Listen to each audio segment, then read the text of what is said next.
বন্ধুরা সবাই কেমন আছো? আশা করি সবাই খুব ভালো আছো। দেখো বন্ধুরা, আজকে একটা মজার ভর্তার রেসিপি নিয়ে চলে আসলাম। এটা হচ্ছে পটল ভর্তা। তো পটল যারা যারা পছন্দ না করো তাদের বলবো এভাবে একবার হলেও ট্রাই করে দেখো। একবার খেলে বারবার খেতে মন চাইবে এই পটল ভর্তাটা। তো চলো তাহলে কিভাবে করলাম সেটাই তোমাদের সঙ্গে শেয়ার করি বন্ধুরা। তো দেখতেই পাচ্ছ এখানে আমি কিছু পটল নিয়েছি। এগুলোর হচ্ছে খোসাগুলোকে একটু চেঁচে নিচ্ছি, খোসা কিন্তু ফেলেনি, চেঁচে নিচ্ছি। তো কিভাবে করছি সেটা তোমাদের একটু সাথে শেয়ার করে দিলাম। তোমরা সবাই জানো, আমি সেটা জানি, তারপরেও একটু শেয়ার করে দিলাম বন্ধুরা। এভাবে দেখো সবগুলো পটলের খোসাগুলো আমি সুন্দর করে ছাড়িয়ে নিয়ে এসেছি। এই দেখো এটার আবার একটু কাটা বাকি আছে, সেটাও তোমাদের সামনে কেটে নিলাম।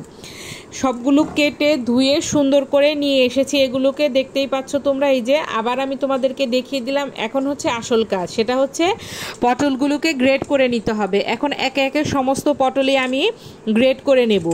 আর যে অবশিষ্ট অংশটুকু একটু একটু থেকে যাবে গ্রেট করার পরে, কারণ সম্পূর্ণ কিন্তু গ্রেট করা যায় না, কারণ শেষেরগুলো গ্রেট করতে গেলে হাতে ভীষণভাবে লেগে যায়। সেগুলো তোমরা যতটুকু সম্ভব পারবে একদম কুচি কুচি করে কেটে নেবে। তো এই যে দেখছো গ্রেট হয়ে গিয়েছে। আমি সম্পূর্ণ গ্রেট করে তারপরে আবার তোমাদের সামনে ফিরে আসলাম। দেখতেই পাচ্ছ অনেকগুলো গ্রেট হয়েছে, কারণ বেশ কয়েকটাই পটল ছিল। তো এই যে দেখো বিচি যেগুলো একটু পেকে পেকে গিয়েছে, বিচিগুলো কিন্তু আমি ফেলে দিয়েছি। আর অন্য অন্য যা লাগবে সেগুলো শেয়ার করে দিচ্ছি।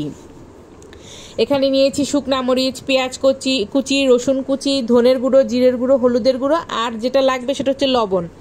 লবণ ছাড়া তো আর কোনো খাবার খাওয়া যাবে না, তাই না বন্ধুরা? লবণ তো লাগবেই।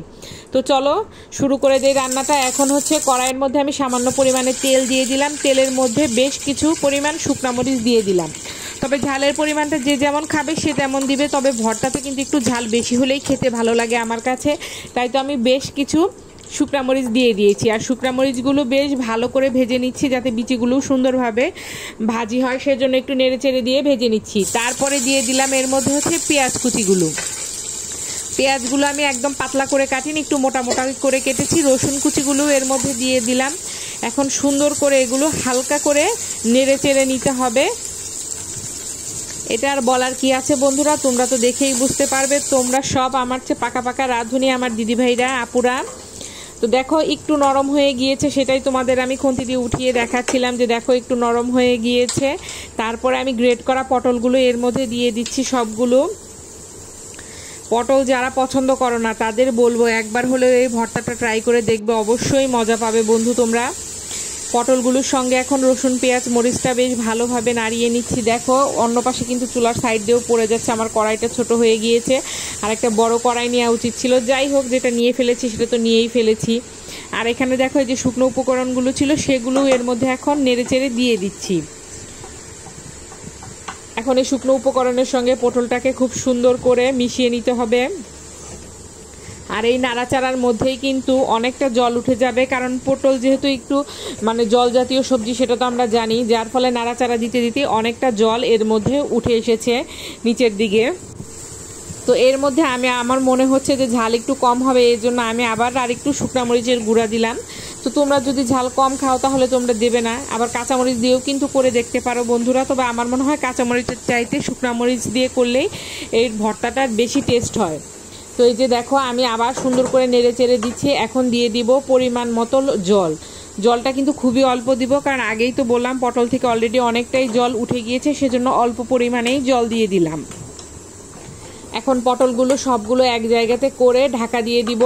জলটা যে পর্যন্ত পুরোটা না শুকাবে সে পর্যন্ত অপেক্ষায় থাকবো। এই তো দেখো আবার চলে আসলাম, জলটা কিন্তু মোটামুটি শুকিয়ে গিয়েছে বন্ধুরা। এখন আর কোনো কাজ নেই, এখন কাজ হচ্ছে দাঁড়িয়ে দাঁড়িয়ে শুধু নাড়াচাড়া করা।